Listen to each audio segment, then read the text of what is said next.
Assalamualaikum warahmatullahi wabarakatuh. Berjumpa lagi dengan saya Didik Kurniawan. Pada video materi kali ini kita akan membahas satu topik atau tema yang cukup menarik. Kenapa pembahasan video materi kali ini cukup menarik? Karena kita akan membahas satu praktik real dari teori tentang long term notes payable. Kalau kita pernah mendengar ada istilahnya KPR, kredit pemilikan rumah, kemudian kredit pemilikan kendaraan bermotor. Nah, itu adalah bentuk real, bentuk nyata yang secara umum beredar di masyarakat, yang mana praktek-praktek itu menerapkan konsep yang pertama time value of money. Di situ ada konsep penerapan time value of money yang pertama. Kemudian yang kedua adalah penerapan mengenai notes payable yang jangka panjang atau long term notes payable. Jadi video materi kali ini pembahasan kita masih relate to dengan materi mengenai non current liabilities atau utang jangka panjang sebagaimana sudah kita bahas di video materi sebelumnya. Pada pembahasan video materi kali ini, judul yang saya ketengahkan dan saya akan urai di sini adalah mengenai bagaimana menerapkan fungsi Excel untuk dalam kaitannya dengan menghitung kredit, menghitung cicilan, dan satu lagi menghitung market value atau effective interest rate. Oke ya. Yang pertama kita akan bahas terlebih dahulu bagaimanakah menghitung kredit atau menghitung cicilan. Tentu saja saya tidak akan menggunakan satu rumus tertentu yang panjang gitu sehingga memaksa kita untuk menghafal, tidak, saya tidak akan gunakan itu. Dan kemudian saya juga tidak akan menggunakan misalkan bantuan komputer gitu, tidak. Saya akan menggunakan pembahasan kali ini, saya akan gunakan satu aplikasi yang saya yakin di semua laptop atau semua komputer pasti sudah ada, yaitu Microsoft Excel. Oke ya. Nah, kita mulai.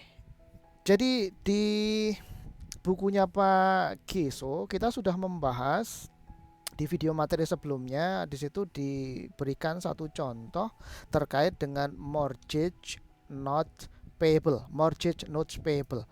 Tentunya kita masih ingat bahwa mortgage notes payable ada kata-kata mortgage di sini, maka artinya itu with underlying asset, ada aset yang dijaminkan, dan aset yang dijaminkannya itu pasti berupa real estate, entah itu tanah atau bangunan. Oke, untuk merewind, untuk mengingatkan kembali, merefresh ingatan kita terkait dengan contohnya Pak Geso, coba kita lihat secara sekilas contoh untuk mortgage notes payable ini. Oke, di sini dijelaskan bahwa ada satu perusahaan. Silakan dibuka di halaman 498 bukunya Pak Geso, Financial Accounting IFRS Edition, edisi yang ketiga di halaman 498. Jadi di sini ada satu perusahaan namanya adalah Mongkok Teknologi Limited. Nah, si Mongkok Teknologi ini dia akan isut, dia akan menerbitkan satu notes payable, tentu saja adalah long term notes payable yang merupakan termasuk ke dalam kategori utang jangka panjang. Nah, notes payable tersebut merupakan mortgage notes payable dan nilai pokok utangnya adalah 500.000 dolar Hong Kong. Kemudian diinformasikan pula bahwa tingkat suku bunga atas notes payable tersebut adalah sebesar 8%. Kemudian jangka waktu notes itu, karena ini long term notes payable pasti lebih dari 1 tahun, yaitu sebanyak 20 tahun. Ini jangka waktu periode notes payable-nya. Dan notes payable ini, mortgage notes payable ini diterbitkan isut pada tanggal 31 Desember tahun 2017. Itu isutnya. Dan tentu saja nanti kemudian akan jatuh tempo pada tanggal 31 Desember 2037. Nah, tujuan dari Mongkok Teknologi ini menerbitkan long term notes payable adalah dalam rangka untuk pembiayaan atau financing. Pembiayaan apa? Pembiayaan atas new research laboratory. Jadi ceritanya perusahaan ini akan membuat satu laboratorium riset yang baru dan dia butuh dana. Nah, untuk financing bangunan baru tersebut, laboratorium baru itu, maka si Mongkok ini menerbitkan long term notes payable baru. Nah, di sini Pak Keso juga memberikan informasi pula bahwa the term provide for annual installment. Oke, berarti nanti perusahaan ini Mongkok akan membayar cicilannya, cicilan utangnya dari long term notes payable ini secara tahunan. Tentu saja di akhir tahun, yaitu pada tanggal 31 Desember dia akan membayar cicilan atau installment.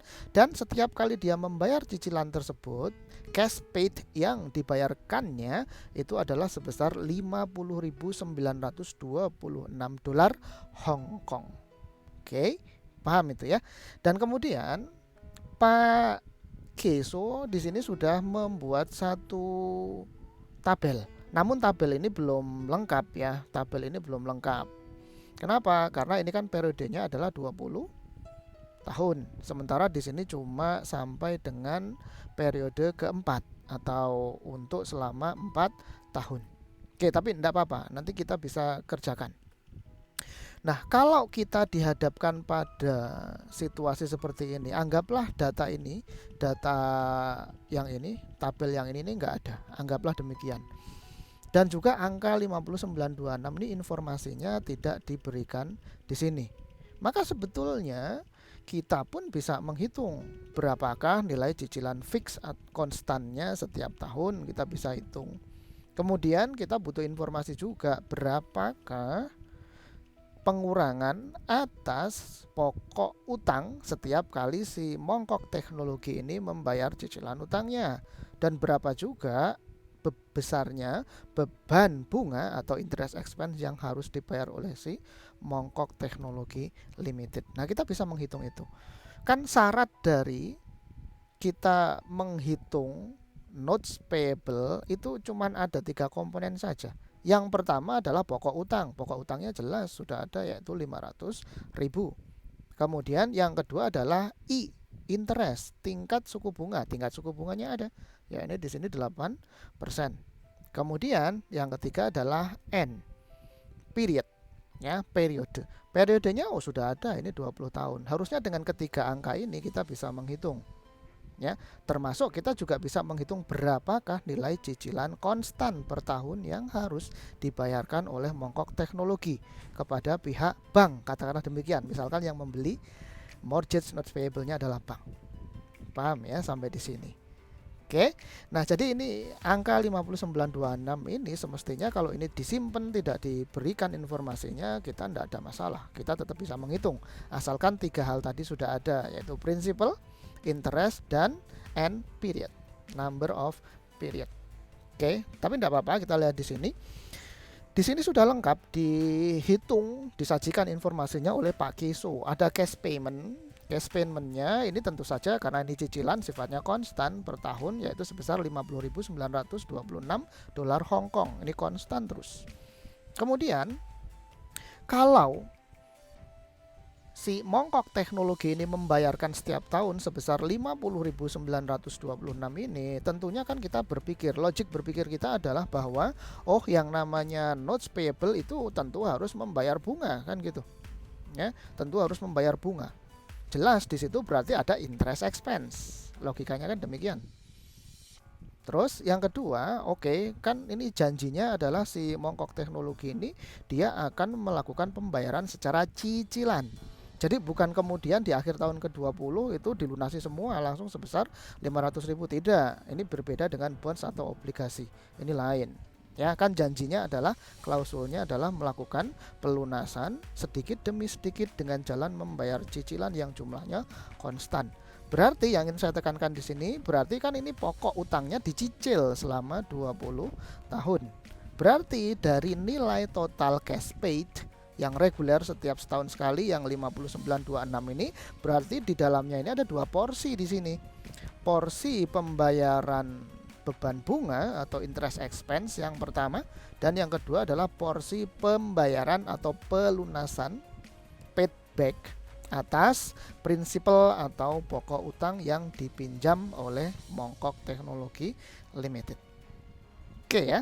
Nah, itu jadi ada 3 hal yang ingin kita reveal, yang ingin kita solve dari kasusnya Mongkok Teknologi. Jadi saya ulang, yang pertama yang harus kita reveal, yang harus kita cari nilainya adalah yang pertama cicilan. Berapakah besarnya nilai cicilannya? Konstan cicilannya berapa? Yang kedua adalah porsi interest expense yang dibayarkan untuk setiap kali dia ngepaid, dia ngebayar. Dan yang ketiga adalah reduction in principal, pengurangan pokok utang setiap kali dia membayar cicilan. Nah, 3 hal ini saya tidak akan menggunakan perhitungan seperti Pak Geso seperti ini, tidak. Nah, inilah yang akan kita gunakan dengan bantuan aplikasi fungsi Microsoft Excel. Oke, mari kita selesaikan problem tersebut, kasus tersebut dengan menggunakan aplikasi Microsoft Excel. Oke.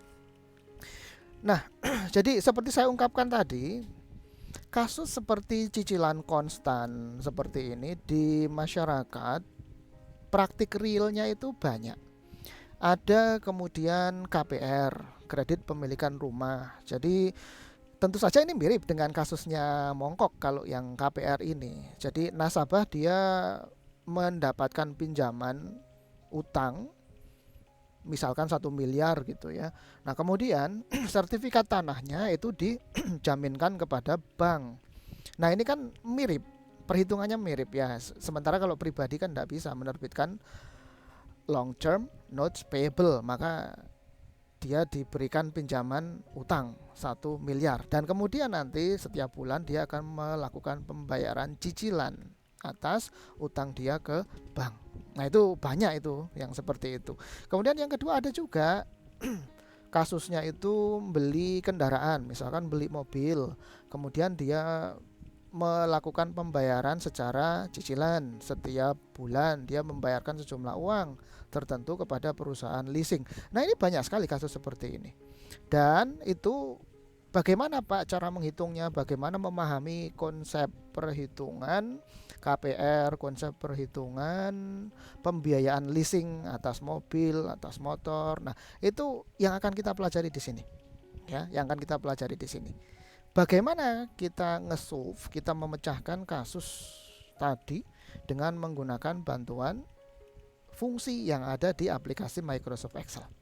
Nah, langsung saja bahwa ada 3 fungsi, ada tiga rumus, yang rumus ini sudah embedded, dimasukkan ke Microsoft Excel. Ya, ada 3 fungsi. Yang pertama adalah fungsi PMT namanya, ya, fungsi PMT, sehingga kita nanti tinggal ketik sama dengan PMT. PMT itu singkatan dari payment.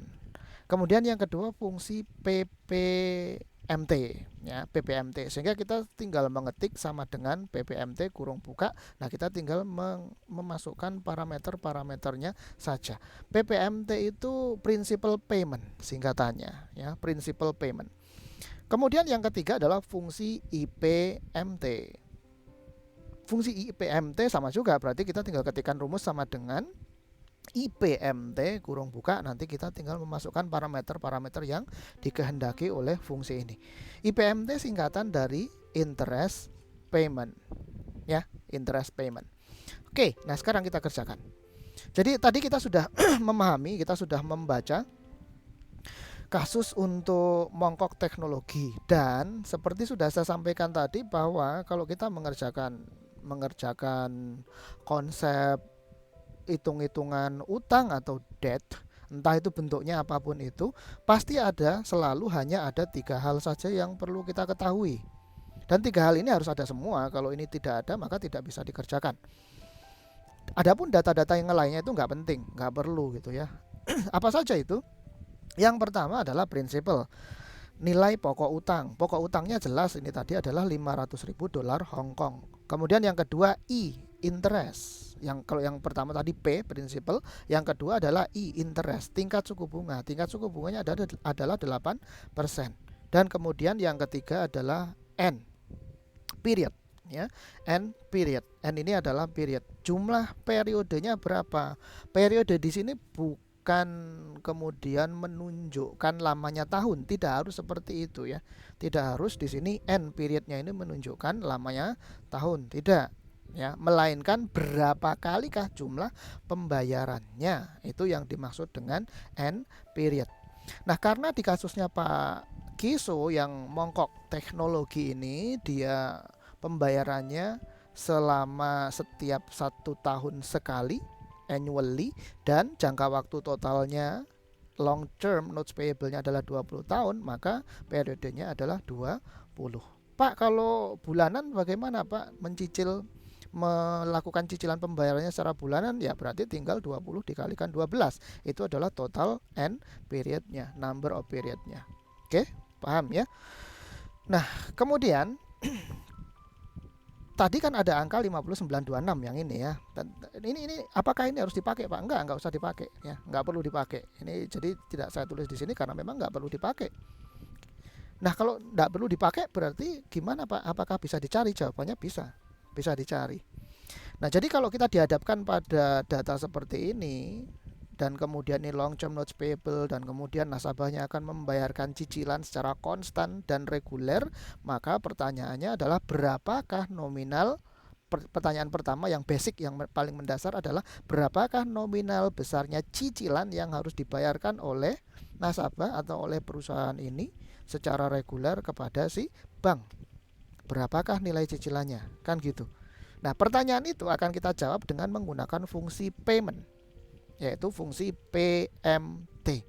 Sehingga 5926 ini yang sudah diinformasikan oleh Pak Kiso ini dihasilkan dari perhitungan dengan menggunakan fungsi PMT kalau di sistem aplikasi Microsoft Excel. Oke, kita cek ya. Ini jawabannya adalah 5926. Oke. Nah, kita gunakan fungsi PMT. Kita cek.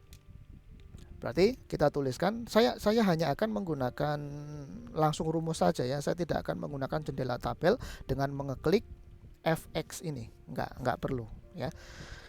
Pak, kalau pakai fungsi fx jendela fungsi gimana Pak? Ya boleh saja, silakan saja, tapi itu terlalu lama bagi saya. Oke, sehingga kita pakai ini aja. Sama dengan, kita tulis sama dengan, kemudian ketikkan PMT. Oke, kurung buka.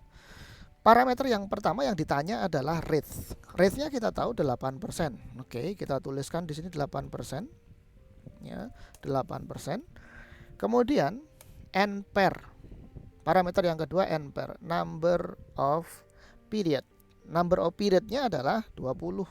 Tadi sudah kita jelaskan. Kemudian PV ini adalah present value, nilai prinsipalnya. Kan sekarang pada saat ini, pada tanggal 31 Desember 2017 ini mongkok teknologi secara present, secara sekarang dia menerima uang $500.000. Sehingga kita tuliskan di sini minus, jangan lupa tanda minusnya agar nanti hasilnya tidak negatif, minus 500.000. Oke. Parameter berikutnya adalah FV, future value. Kita tidak membahas future value sehingga future value-nya adalah 0. Kita isikan di situ. Kemudian berikutnya parameternya adalah berupa type. Type ini sudah dikasih keterangan di sini. 0 kalau pembayarannya dilakukan di setiap end of period. Sementara kalau pembayarannya dilakukan di setiap awal periode, maka nanti kita tuliskan angka 1 at the beginning of the period. Karena ini pembayaran cicilan oleh mongkok ini dilakukan setiap tanggal 31 Desember, which is ini adalah akhir tahun, akhir periode, maka kemudian di sini kita tuliskan angka 0. Oke, parameternya sudah kita masukkan semua, kurung tutup. Kemudian tinggal kita pencet enter. Nah, hasilnya adalah 5926,1. Oke. Nah, kalau ini dibulatkan, maka hasilnya adalah 5926. Nah, which is artinya sama dengan yang sudah diinformasikan oleh Pak Kiso, yaitu 5926. Oke, jadi terbukti ya.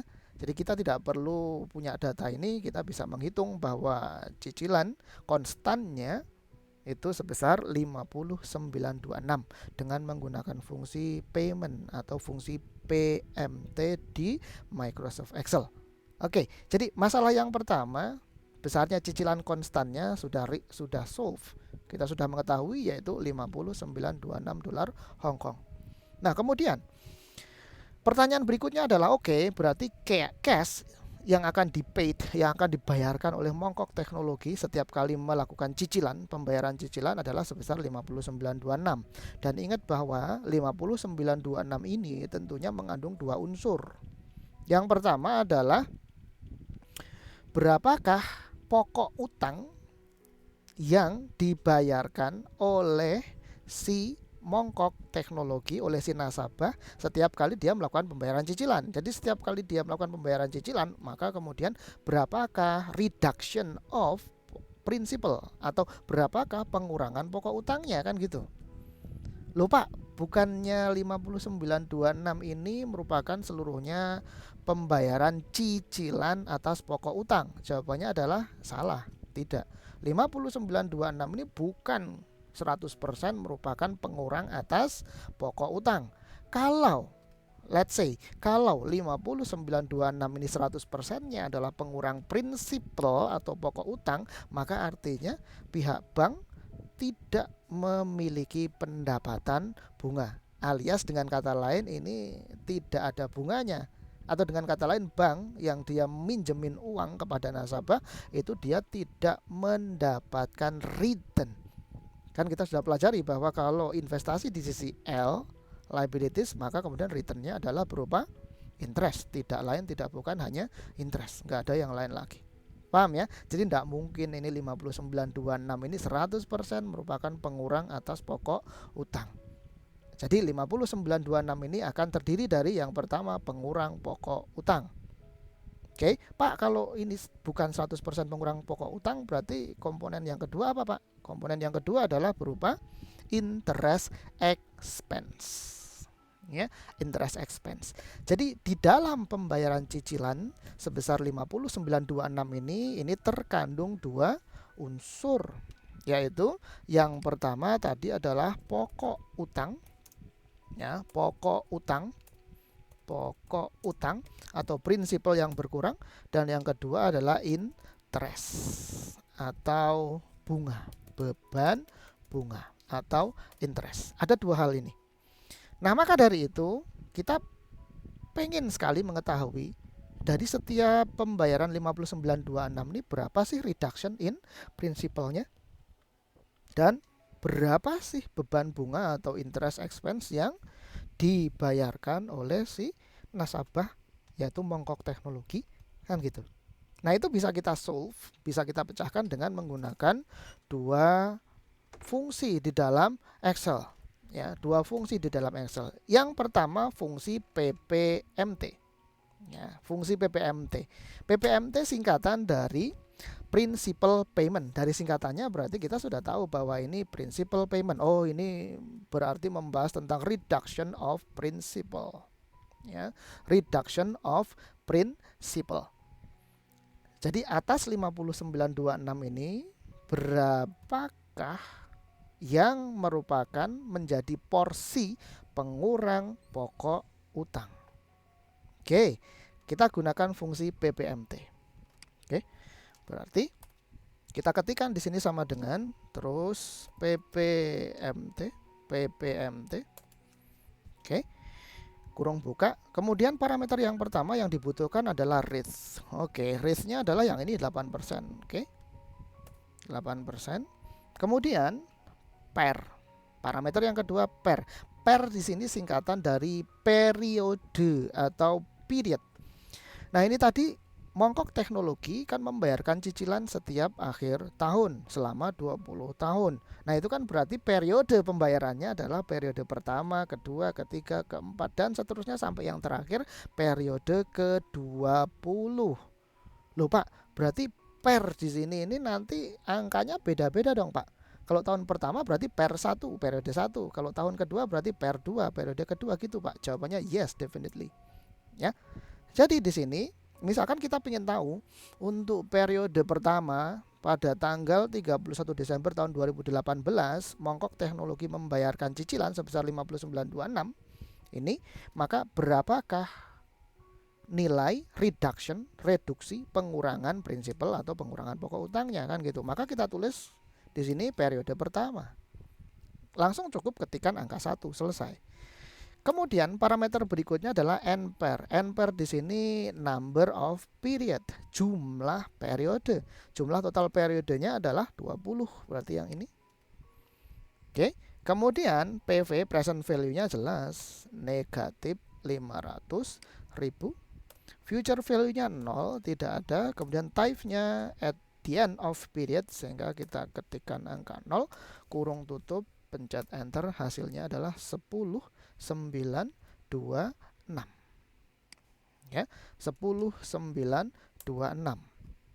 Jadi 10.926 ini adalah porsi prinsipal atau pokok utang yang terkoreksi atau terkurangi akibat pembayaran cicilan oleh Mongkok Teknologi, yaitu sebesar 10.926. Kita cek apakah di tahun pertama 10.926. Jawabannya adalah oh iya betul, reduction of principal adalah 10.926. Ini di periode pertama, di tahun pertama 10.926. Di tahun kedua 11.800. Oke, udah betul 11.800. Kalau tahun ketiga berapa Pak? Oke, kita cek tahun ketiga. Maka kita ketikkan di sini sama dengan PPMT. Rate-nya 8%. Periode ketiga. Number of period-nya 20. PV-nya negatif 500.000. FV-nya 0. Kemudian type-nya juga 0. Kurung tutup. Kita cek hasilnya adalah 12.744. 12.744. Kita cek apakah betul 12.744 di periode ketiga. Oke, periode ketiga yang ini betul ya, 12.744. Oke, dan seterusnya kalau kita hitung satu persatu nih nanti panjang sampai ke sana di periode ke-20. Jadi kita sudah paham ya, sudah dapat gambaran. Oh ternyata mudah dengan menggunakan fungsi PPMT. Oke. Nah berikutnya kita bahas mengenai berapakah interest expense. Ini bukan reduction in interest expense, bukan. Berapakah nilai interest expense untuk di setiap periode pembayaran cicilan yang dilakukan oleh Mongkok Teknologi. Oke ya. Nah, misalkan untuk periode yang pertama, di tahun pertama, maka kita gunakan fungsi IPMT, interest payment. Berapakah interest payment di periode pertama? IPMT. Kemudian rates-nya adalah ini, 8%. Periodenya periode pertama mau kita cari. Kemudian number of period-nya 20. PV present value-nya adalah negatif 500.000. Kemudian FV-nya 0 dan type-nya 0. Kita pencet enter, hasilnya 40.000. Pas betul. 40.000. Apakah betul 40.000 tahun pertama interest expense-nya? Kita cek Pak Keso. Oh iya betul. Tahun pertama interest expense-nya adalah sebesar 40.000. Oke. Tahun kedua nilainya interest expense-nya mengecil menjadi 39.126 ya, 39.126 di tahun kedua. Kita cek apakah betul 39.126. Oke, sama dengan IPMT. Rate-nya 8%. Kemudian periode kedua, number of period-nya 20. PV negatif 500.000. FV 0. Type-nya 0 juga. Oke, kita cek ya. Jawabannya betul ya, 39.126. Kita cek di periode kedua interest expense-nya 39.126. Kemudian periode yang ketiga 38.182. Yang ini 38.182. Ini periode ketiga. Oke, jelas ya. Berarti terbukti ya. Oke. Nah, Pak kalau begitu berarti kita nanti ngitung satu-satu untuk setiap periode ya Pak. Iya, silakan aja ngitung satu-satu. Kalau kita tidak mau menghitung satu persatu ya kita cukup hitung di periode yang pertama saja. Kemudian selebihnya berikutnya sampai ke periode ke-20, maka kita tinggal melakukan copy paste. Oke, jadi kalau perhitungan kita yang di sini dengan menggunakan fungsi PMT, PPMT, dan IPMT ini kemudian saya buatkan, kita masukkan ke dalam satu tabel seperti yang dibuat oleh Pak Geso, maka ya sudah, tinggal kita masukkan ke dalam tabel seperti ini. Periode ke-0 berarti principal balance, jumlah pokok utang saldonya adalah 500.000, ini tahun ke-0. Kemudian di akhir tahun pertama kan berarti sudah mulai melakukan pembayaran cicilan. Tadi kita sudah hitung pembayaran cicilannya, cash paid-nya adalah 5926, dan cicilannya ini, pembayaran cicilannya ini konstan dari mulai tahun atau periode pertama sampai dengan tahun atau periode ke-20, konstan semua, yaitu 5926. Nah, porsi masing-masing berapakah principal reduction-nya di tahun pertama? Tadi adalah 10.926. Kemudian interest expense tahun pertama 40.000. Sehingga principal balance-nya adalah untuk akhir tahun pertama 500.000 dikurangi dengan reduction of principal 10.926, hasilnya 489.074. Sehingga kita tinggal copy paste saja. Dari periode pertama kita copy paste sampai ke periode ke-20. Dan perhatikan nanti di akhir periode ke-20 maka nilai pokok utangnya sudah sama dengan 0. Ya, sudah sama dengan 0. Loh Pak, berarti ini beda dengan bond, dengan obligasi Pak. Kalau bond atau obligasi justru at maturity date itu nanti dia harus membayar pokok utangnya. Jawabannya adalah yes. Ini lain dengan obligasi atau bond.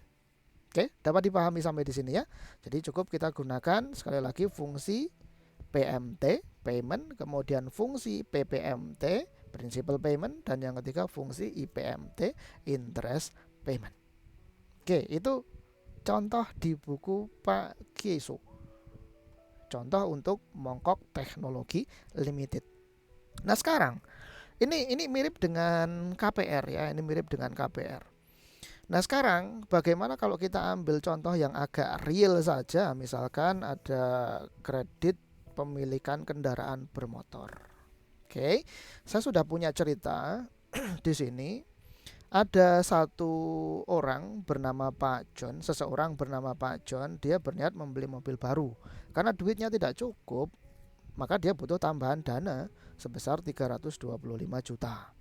Nah, kemudian dia mencari perusahaan leasing yang mau membiayai pembelian mobil barunya Pak John tersebut. Nah, kemudian ada satu perusahaan leasing yang dia itu menawarkan pinjaman. Untuk total pinjamannya sebesar 325 juta. Tapi dia dia menawarkan, memberikan patokan tingkat suku bunga atau interest rate-nya sebesar 9%.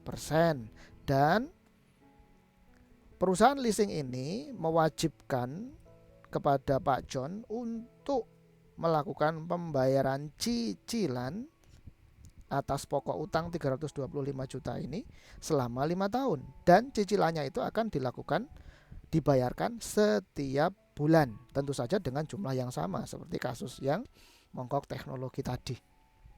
Oke, maka dari itu kita bisa lihat di sini, kita simpulkan kita sudah punya 3 data, yaitu data mengenai prinsipal atau pokok utang, data mengenai interest rates, tingkat suku bunga, dan yang ketiga data mengenai number of period.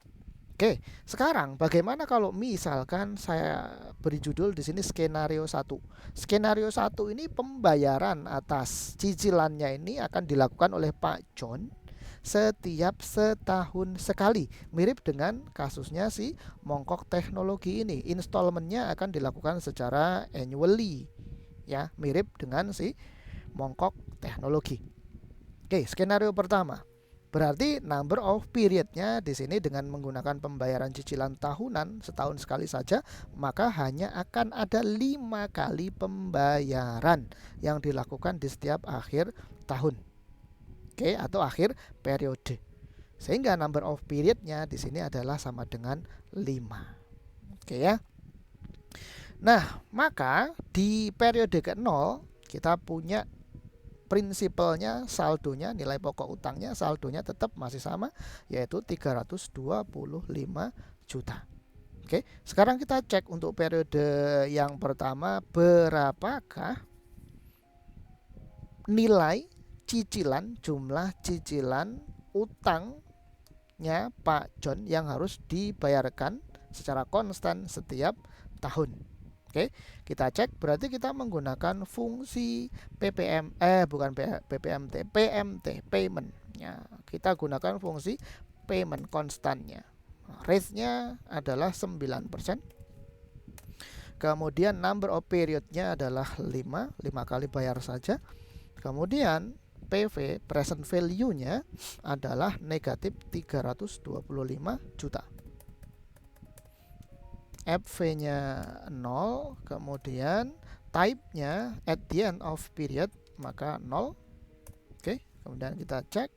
Oh, pembayaran cicilannya adalah sebesar 83.555.48 rupiah per tahun, ya, per tahun.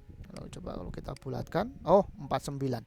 Jadi pembayaran cicilan konstannya yang harus dilakukan oleh Pak John, dibayarkan ke perusahaan leasing ini di setiap tanggal 31 Desember, katakanlah demikian, adalah sebesar 83.555.049 rupiah, dan ini akan konstan selama 5 tahun. Berarti kan di sini konstan ya, selama 5 tahun. Oke. Jadi kita ngerti sekarang, oh ternyata ngitungnya seperti itu. Perusahaan leasing atau bank itu kalau minjemin duit ke nasabah untuk pembiayaan jangka panjang. Oke ya. KPR gimana Pak? Ya sama aja, KPR sama aja. Kemudian sekarang kita pengen tahu berapakah nilai principal reduction untuk tahun pertama misalkan. Berarti kita tinggal terapkan fungsi principal payment, PPMT. Ya, PPMT rate-nya adalah 9%. Per itu periode ya. Periode yang pertama kita mau cari. Kemudian N per number of period-nya adalah 5. Kemudian PV-nya adalah negatif 325 juta. FV-nya 0, kemudian type-nya 0. Maka kita ketemu 54.305.048. Coba kita bulatkan dulu. Oke, 54.305.049 rupiah. Jadi yang ini di periode pertama principal reduction-nya segini. Kemudian di periode yang pertama, masih di periode yang pertama, kita gunakan pengecekan di periode yang pertama saja. Untuk berapakah interest expense, ini bukan interest reduction, ini interest expense ya. Berapakah interest expense yang harus dibayarkan oleh Pak John untuk periode pertama? Oke, kita gunakan fungsi IPMT, interest payment. Interest payment rate-nya 9%. Kemudian periode yang pertama, number of period-nya adalah 5. PV, present value-nya adalah negatif 325 juta. Kemudian FV-nya 0, type-nya juga 0. Oke, kita cek, hasilnya adalah 29.250.000. Nah, ini adalah interest expense-nya 29.250.000 untuk periode pertama ketika si Pak John membayarkan untuk yang pertama kalinya, cicilan pertamanya. Oke, paham ya? Berarti kita sudah selesaikan, maka tinggal periode pertama sudah selesai di sini. Kemudian tinggal kita copy paste saja untuk periode kedua, ketiga, keempat, dan kelima, sehingga di akhir periode kelima principal balance-nya, saldo pokok utangnya sudah sama dengan 0. Paham ya? Oke. Nah Pak, kalau pembayaran secara cicilan setahun sekali ini kayaknya kan hampir tidak ada Pak di nasabah. Biasanya cicilannya itu dibayarkan setiap sebulan sekali. Oke, kalau begitu kita compare, kita bandingkan, kita hitung bagaimana kemudian kalau kita menggunakan skenario pembayarannya itu bulanan. Oke, dengan menggunakan data yang sama, masih datanya Pak John. Prinsipalnya 325 juta, rate-nya 0,75%. Loh Pak, kok rate-nya 0,75%? Nah iya, kan ini 9% ini kan PA. per annum, per tahun. Nah, kalau mau dibayarkan secara bulanan gimana? Ya berarti 9% per dibagi 12. Hasilnya adalah 0,75%. Ini tingkat suku bunga per bulan. Ya, tingkat suku bunga per bulan. Dan perhatikan juga bahwa number of periodnya yang tadi awalnya 5, sekarang number of periodnya adalah 60, yaitu 12 dikalikan 5 tahun. 12 dikalikan 5 sama dengan 60 kali Pak John akan melakukan pembayaran cicilan. Oke. Nah, sekarang yang pertama, berapakah pembayaran konstannya, Pak? Oke. Di pembayaran konstannya kita gunakan fungsi PMT. PMT rate-nya 0,75% yang ini.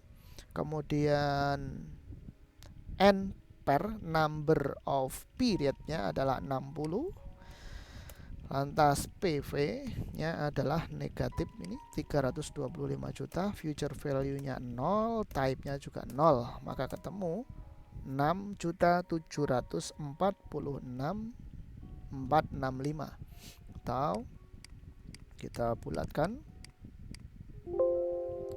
6.746.465. Ini pembayaran konstan yang harus dibayarkan oleh Pak John setiap bulan. Oke. Kemudian yang kedua, untuk periode yang pertama, kita pakai periode yang pertama saja. Berapakah nilai principal reduction-nya? Maka kita gunakan PPMT, principal payment-nya adalah rate-nya 0,75%. Kemudian periode yang pertama, NPR-nya 60, PV present value-nya 325 juta, FV-nya 0, type-nya 0. Kita asumsikan ini bayarnya di akhir bulan. Oke. Sehingga nilainya di periode yang pertama pembayaran oleh Pak John, pengurangan prinsipalnya adalah sebesar 4.308.965 rupiah. Kemudian berapakah interest expense-nya? Berapakah interest expense-nya? Tentu saja logikanya adalah interest expense-nya 6.746.465 dikurangi 4.308.965 kan gitu. Oke, atau kita gunakan Excel, maka kita gunakan fungsi IPMT. Ya, IPMT rate-nya 0,75%, periode yang pertama juga. Kemudian number of period-nya 60, PV-nya 325 juta, FV-nya 0, type-nya juga 0. Oke. Kita bulatkan. Oke. Jadi kalau 4308965 ditambah 2437500, ini jawabannya harusnya 6746. Sama ya, 6746465. Oke. Kita cek ke tabel. Oke. Di periode yang pertama semuanya tadi ya, pembayaran cicilannya konstan yaitu 6746465. Oke, sudah sama, nggak ada masalah. Kemudian pembayaran pokok utang untuk periode yang pertama 4308, yang ini sama 4308965. Kemudian interest expense di periode yang pertama juga sama, yaitu 2437500. Kalau kita sudah ketemu di periode yang pertama, maka kemudian kita bisa tinggal kopas saja, copy paste untuk periode kedua. Karena ini 60, maka kita tinggal kopas untuk periode kedua sampai dengan periode ke-60. Sehingga di akhir periode pembayaran ke-60 di sini nanti principal balance-nya sudah menjadi sama dengan 0 rupiah. Paham ya? Berarti ya sampai di sini ya. Oke. Nah, sekarang kita lihat ada hal yang menarik. Pak, apakah kalau pembayaran, ini kan pembayarannya adalah pembayaran bulanan. Ya, pembayaran cicilan bulanannya adalah 6746465. Apakah kalau ini 67465 6746465 ini kita kalikan 12, apakah sama dengan pembayaran yang tahunannya, Pak? Yang 83555 kan gitu. Apakah seperti itu? Kita cek. Sehingga 6746465 kita kalikan 12. Jawabannya adalah 80957585. Loh, kok lain, Pak, dengan ini? Ini 835555048. Sementara yang ini kalau dikalikan 12, 80957. Kok lain, Pak?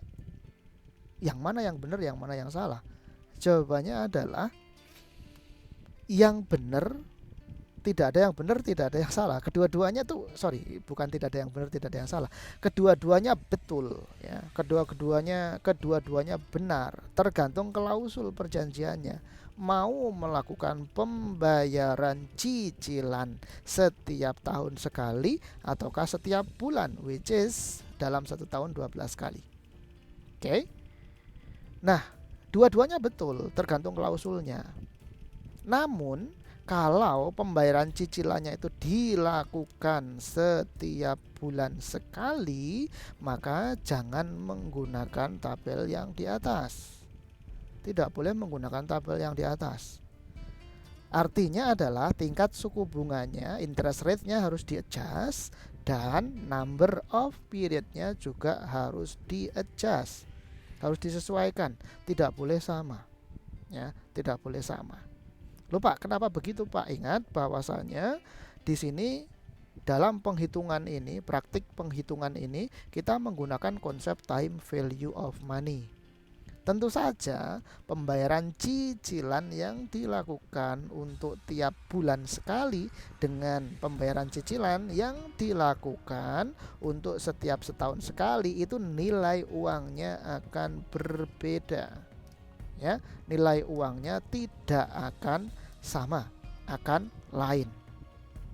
Sehingga kita tidak bisa menyetarakan yang skenario pertama pembayaran tahunan kita setarakan dengan pembayaran bulanan. Yang ini tadi sudah kita cek bahwa cicilan bulanan 6746 ini kalau dikalikan 12 jumlahnya, loh, kok beda dengan yang ini? Memang beda dan harus beda. Kalau sama justru salah. Demikian juga halnya, Pak, ini kan pembayaran cicilan selama tahunan. Berarti kalau pembayaran cicilannya itu dilakukan setiap bulan sekali, maka apakah sama dengan tinggal 835555049 ini kemudian kita bagi dengan 12 yang hasilnya adalah 6962? Jawabannya adalah tidak boleh demikian, ya, tidak boleh demikian. Karena kan kita perhatikan lain kan, kalau ini dibagi 12 hasilnya 6962. Sementara hitungan kita dengan menggunakan skenario kedua di sini adalah 6746465. Jadi jelas berbeda. Ya, jelas berbeda.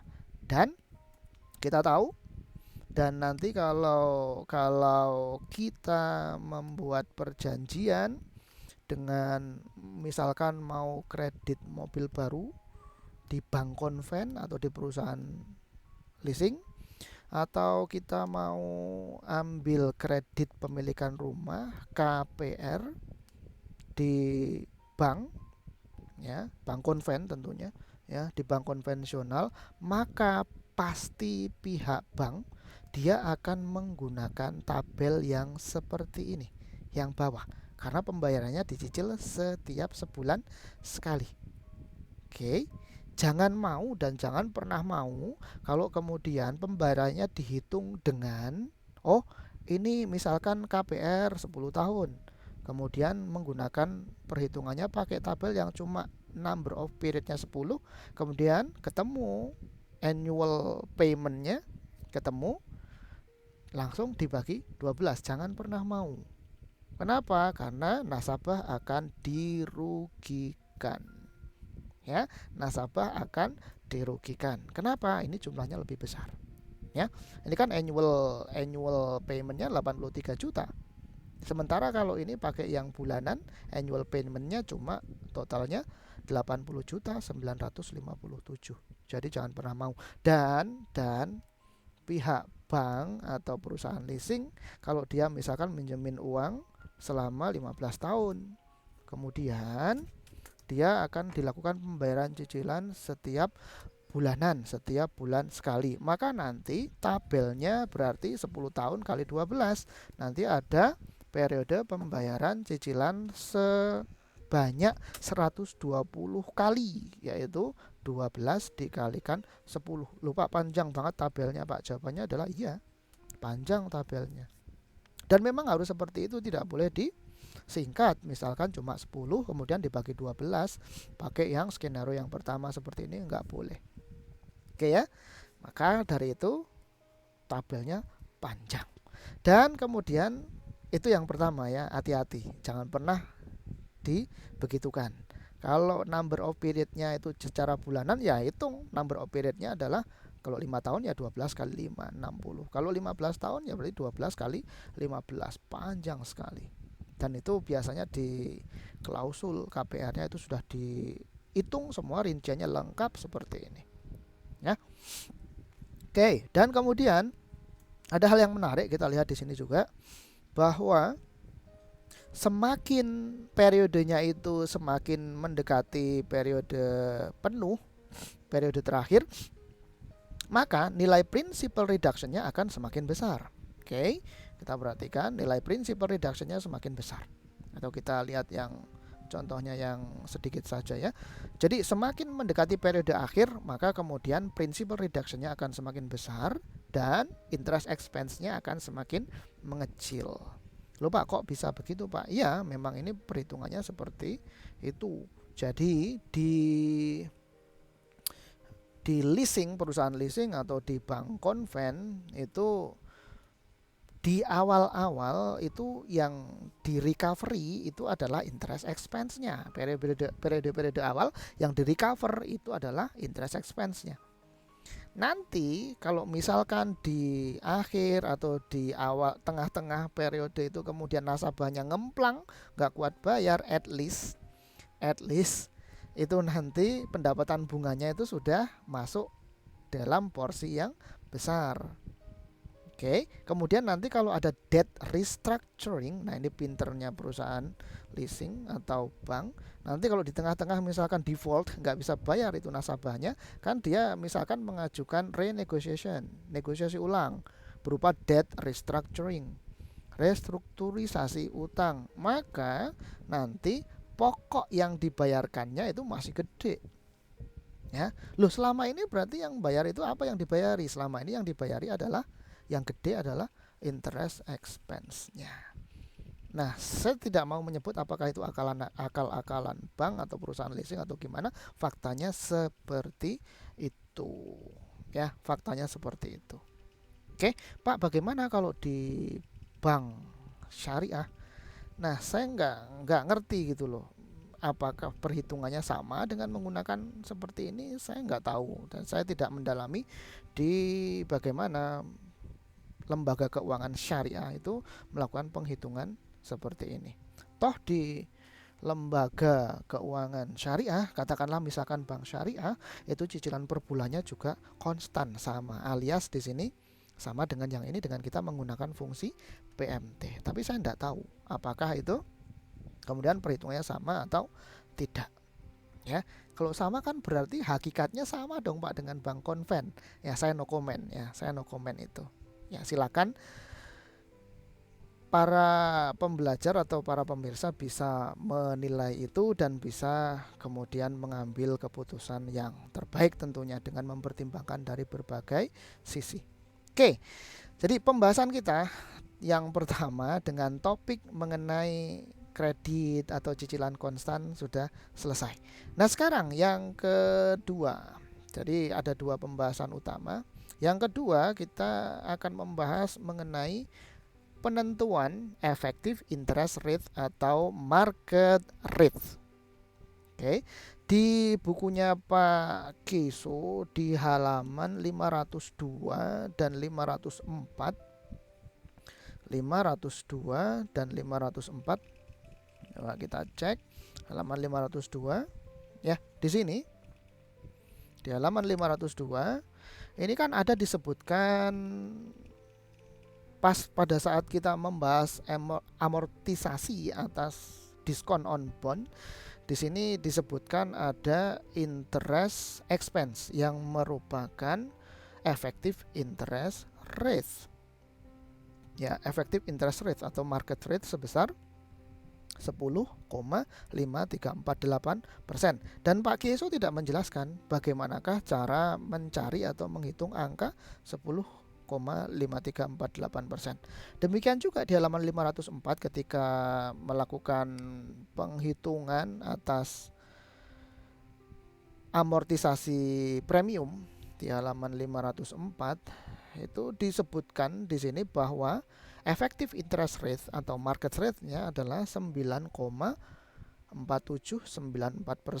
Nah, di sini juga tidak dijelaskan bagaimanakah cara menghitung atau mencari effective interest rate 9,4794%. Oke. Nah, ini bukan berarti kemudian kita tidak bisa menghitung atau mencarinya. Tetap kita bisa menghitung atau mencarinya dengan menggunakan salah satu fungsi di Microsoft Excel. Fungsinya apa? Nah, kita lihat. Fungsi yang akan kita gunakan di sini adalah fungsi yield. Ya, fungsi yield. Jadi nama fungsinya adalah fungsi yield. Sehingga kita nanti dalam mencari effective interest rate tinggal kita ketikkan sama dengan yield kurung buka. Nah, selanjutnya kita tinggal mengisi parameter-parameter yang dibutuhkan. Oke. Kita cek ya. Kita cek di sini, kita summary-kan di sini. Jadi intinya ini sudah kita bahas di video materi yang sebelumnya.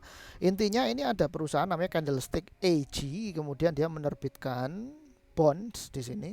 Ini bukan notes payable, bukan long term notes payable, menerbitkan bond. Pokok nilai bondnya, ya, principal bondnya adalah par value-nya adalah 100.000. Ya, 100.000. Kemudian bondsnya ini laku dijual sebesar 98.000 alias quoted price-nya adalah 98%.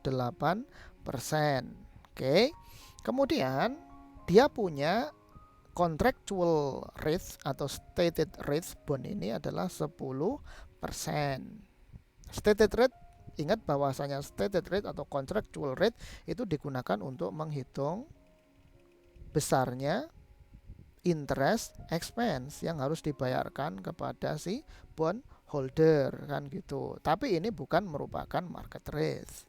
Market rate-nya adalah berapa nih? 10,5348% yang akan kita cari. Oke, 10,5348%. Kemudian untuk di kasus premium Candlestick AG ini yang par value-nya 100.000 euro ini laku dijual 102.000 euro atau dengan kata lain quoted price-nya adalah 102% ya. Dan kemudian interest expense yang merupakan market rate-nya itu ketemunya 9,4794%. Oke, nah bagaimanakah cara mencari 10,5348% dan 9,4794%? Nah, itu tadi kita akan menggunakan fungsi, salah satu fungsi di dalam Microsoft Excel yang bernama fungsi yield. Oke. Nah, saya sudah rangkumkan, saya sudah summary-kan data-data terkait dengan Candlestick AG, baik untuk yang dalam kasus penjualan bond dengan diskon atau penjualan bond dengan premium. Oke. Kita sudah punya beberapa parameter. Yang pertama adalah settlement. Settlement ini merupakan issuance date, tanggal obligasi atau bond itu diterbitkan, yaitu tanggal 1 Januari tahun 2017. Kemudian ada tanggal jatuh tempo. Tanggal jatuh temponya karena bondnya ini selama 5 tahun, ya, bondnya 5 tahun ya. Oh, nggak ada di sini ya. Ya, yang jelas ini 5 tahun ya. Sudah diketahui, diinformasikan oleh Pak Kieso bahwasanya jangka waktu bondsnya ini adalah selama 5 tahun. Kalau 5 tahun berarti maturity date-nya adalah tanggal 1 Januari tahun 2022. Oke, dapat dipahami itu ya. Kemudian stated rate atau contractual rate-nya atau coupon on bond rate-nya adalah 10% yang dijadikan dasar untuk menghitung interest expense, pembayaran interest expense. Kemudian price, quoted price-nya tadi untuk yang diskon 98% quoted price-nya, kemudian untuk yang premium 102%. Oke, berikutnya adalah redemption, penebusan. Penebusannya tentu saja quoted price di penebusannya at maturity date, karena ini bond atau obligasi, maka kan di at maturity date dia pasti akan melunasi pokok utangnya. Pelunasannya berapa? Tentu saja adalah 100%. Ya, 100%, tidak tambah, tidak kurang. Bunganya gimana, Pak? Kan bunganya sudah dibayar secara reguler di sepanjang periode bond tersebut. Oke ya. Jadi redemptionnya adalah 100%. Penebusan atau bayar pokoknya adalah 100%. Kemudian frekuensi. Frekuensi di sini maksudnya adalah frekuensi bayar bunga dalam 1 tahun. Nah, ini pembayaran bunganya dalam 1 tahun. Untuk kasusnya Candlestick AG, ini bunganya akan dibayarkan setahun sekali di akhir periode. Oke, kemudian basis yang digunakan adalah basis dalam 1 tahun itu 360 hari. Ya, 360 hari. Oke, kita gunakan fungsi yield sekarang. Kita cek perhitungannya dengan menggunakan fungsi yield. Oke, kita ketikkan sama dengan, kemudian kita tulis yield. Ya, yield, parameternya langsung muncul, jadi ini tidak perlu dihafalkan, tidak usah dihafalkan. Yield, kemudian parameter pertama yang dikehendaki adalah settlement. Settlement tanggal issuance date dari bond tersebut. Maka kita tinggal tulis, klik saja di sini yang ini.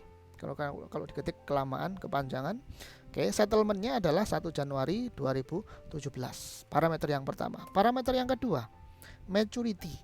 Maturity di sini maksudnya adalah maturity dates. Kapan maturity dates-nya? Tanggal jatuh temponya adalah yang ini, 1 Januari 2022. Parameter yang kedua.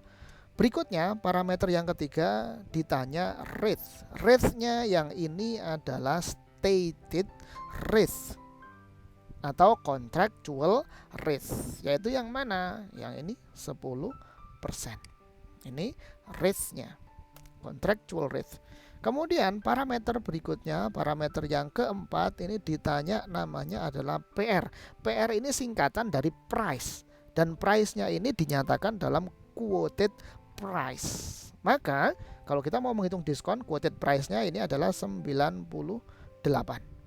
Oke, kita klik di sini 98. Kemudian berikutnya yang kelima, parameter kelima adalah berbicara tentang redemption.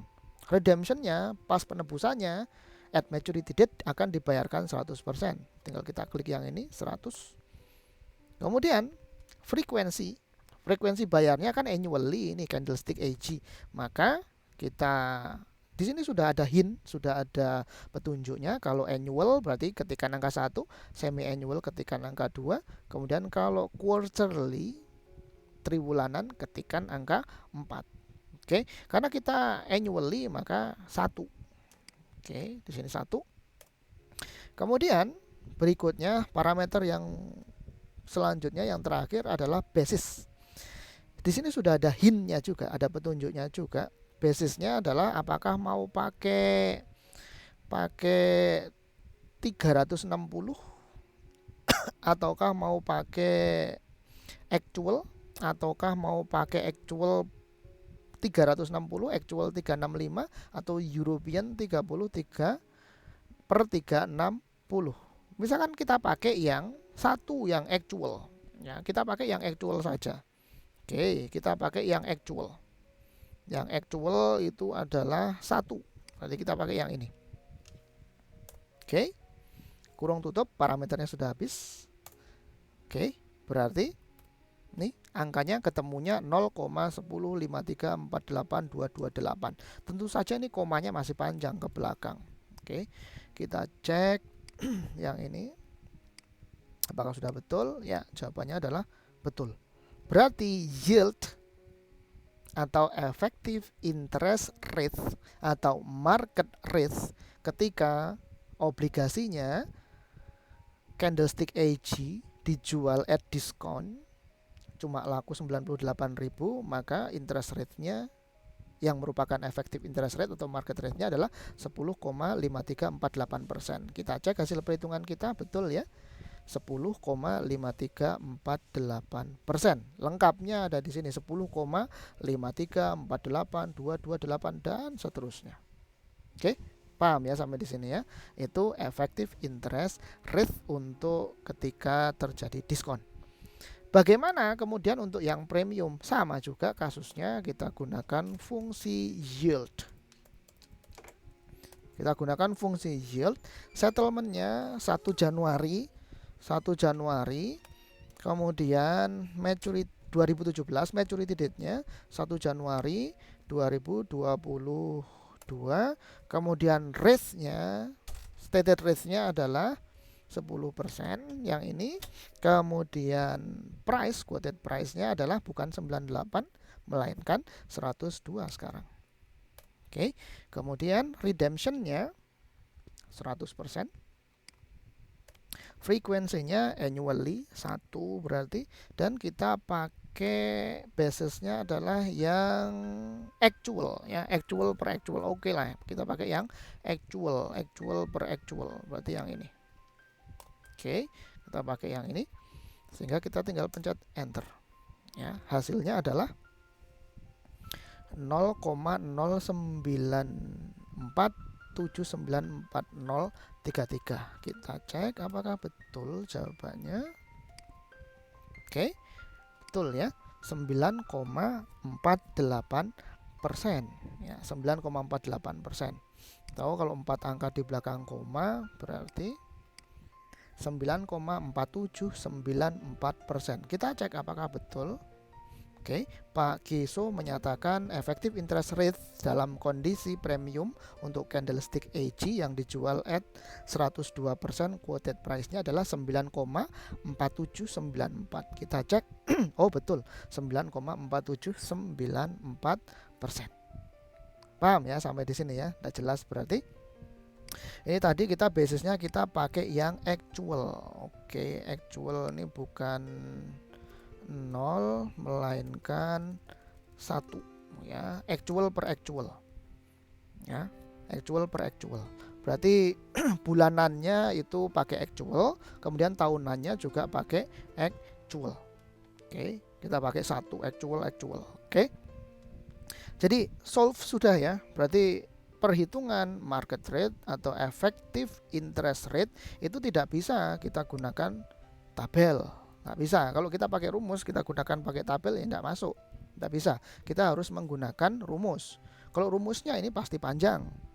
Terus gimana cara termudahnya? Cara termudahnya ya sudah, kita pakai fungsi di dalam Microsoft Excel, yaitu fungsi yield. Dan kita sudah hitung bersama bahwasanya dengan menggunakan fungsi yield sudah terbukti bahwa dalam kasus candlestick AG ketika dia sold at discount, maka kemudian effective interest rate atau market rate-nya adalah 10,5348. Sudah betul seperti perhitungan Pak Kiso. Dan ketika dijual at premium, Pak Kiso menyatakan effective interest rate-nya adalah 9,4794%, dan kita sudah hitung betul 9,4794%. Oke, tuntas sudah pembahasan kita praktek nyata dari fungsi Microsoft Excel yang dapat kita gunakan sebagai alat bantu untuk perhitungan atas KPR, perhitungan atas cicilan, dan perhitungan atas market rate atau effective interest rate. Oke, sampai di sini video materi kita kali ini. Terima kasih atas perhatiannya. Assalamualaikum warahmatullahi wabarakatuh.